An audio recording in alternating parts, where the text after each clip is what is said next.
धर्मपाल खेती बाड़ी करके खुद फसल उगाता था। उसके पास कुछ पशु भी थे, जैसे मुर्गी, सूअर, बकरा और एक बड़ी सी गाय जिसको वो बहुत ज्यादा पसंद करता था।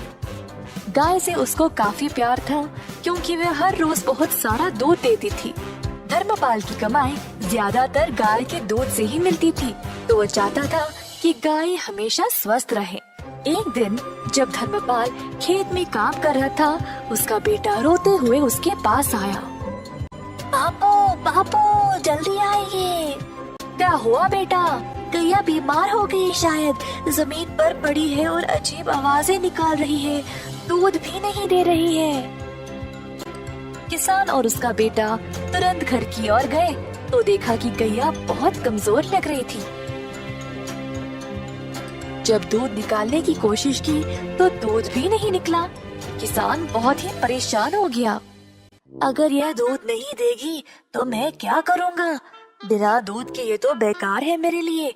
हर बार इसके लिए दवाई और देख रेख करने का समय नहीं है मेरे पास।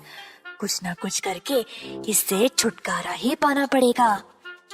किसान को लगा कि अब गाय ठीक नहीं हो पाएगी, तो उसको खड़ा करके वन की ओर चलाते गया। गाय ने बहुत दूध दिया और अब वह उसके लिए बेकार हो चुकी थी। जंगल के भीतर पहुंचने के बाद किसान ने गाय को खुला छोड़ दिया और वहां से चला गया। बेचारी गैया अकेली और असहाय खड़ी रही। थोड़ी देर बाद गाय जंगल से डरने लगी और वहां से निकलने का रास्ता ढूंढने लगी। अपनी हिम्मत जुटाकर चलने लगी। बहुत देर बाद आखिरकार वह खुली जगह पर पहुंच गई, पर उसको पता ही नहीं था कि वह कहाँ आ गई।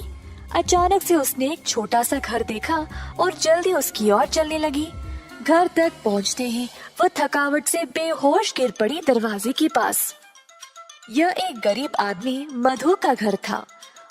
सुबह सवेरे मधु बाहर आया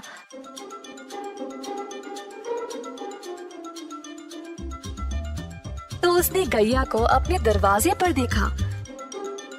गैया बहुत बीमार लग रही थी और मधु को उसकी यह हालत देखकर बहुत दुख हुआ। उसने अपनी पत्नी को बुलाया मदद के लिए।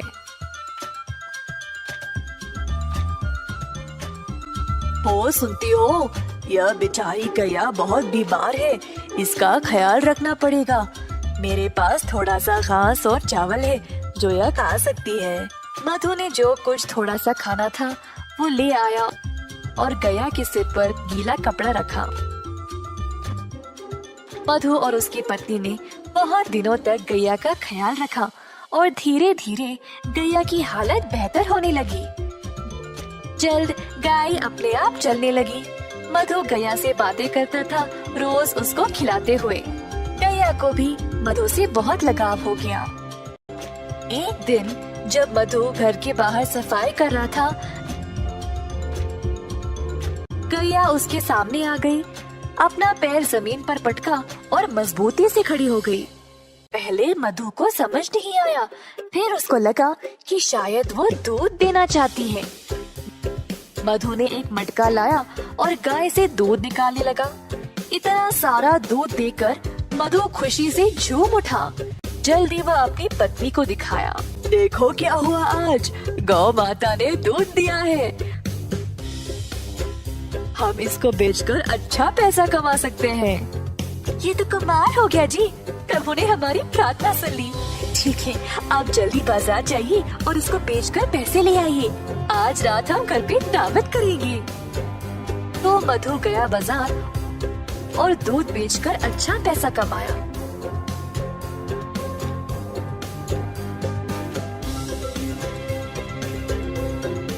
उसने भगवान को धन्यवाद किया उसको गैया देने के लिए। मधु दूध बेचने लगा और जल्द अपने शुद्ध दूध के लिए मशहूर बन गया। गांव वालों को अब केवल उसी का दूध चाहिए था, जिसके लिए अच्छी रकम भी दिया करते थे। इस बात की खबर धर्मपाल तक पहुंच गई। मेरी गैया को चुराने की हिम्मत कैसे हुई इसकी, और अब वह अच्छे पैसे कमा रहा है। मैं अभी जाकर उसको वापस लूंगा, वो तो मेरी गाय है। धर्मपाल गया मधु के घर। मैंने सुना मेरी गैया तुम्हारे पास है और तुम उसका दूध बेच रहे हो। ये तुम्हारी नहीं है, दे दो मुझे वापस। यह सच नहीं है। गाय बहुत बीमार थी और मरने वाली थी। तुमने इसका ख्याल नहीं रखा, पर मैंने इसको ठीक किया है, तो यह मेरी है। तुम गाय को वापस नहीं ले सकते। मैं चुपचाप नहीं बैठने वाला। ग्राम प्रधान के पास जाकर उनसे बात करूंगा। अब वही फैसला करेंगे। तो दोनों आदमी ग्राम प्रधान के पास जाकर अपनी समस्या सुनाई। तो यह है तुम लोगों की समस्या। यह तो बहुत आसान है, मैं हल कर दूंगा, चिंता ना करो। धर्मपाल को लगा अब वह जीत ही गया।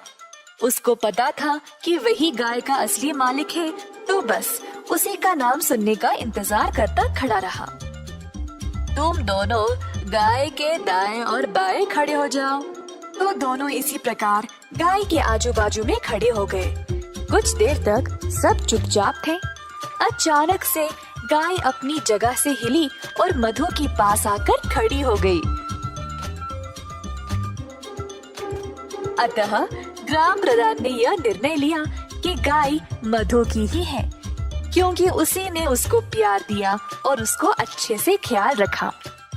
अब गैया ने अपना मालिक खुद चुना है, तो मैं इसकी इच्छा टाल नहीं सकता। मधु, ले जाओ अपनी गाय को। मधु बहुत खुश हो गया और गैया को अपने घर ले चला। धर्मपाल निराश होकर पछताने लगा कि उसने गैया को पहले जाने ही क्यों दिया था।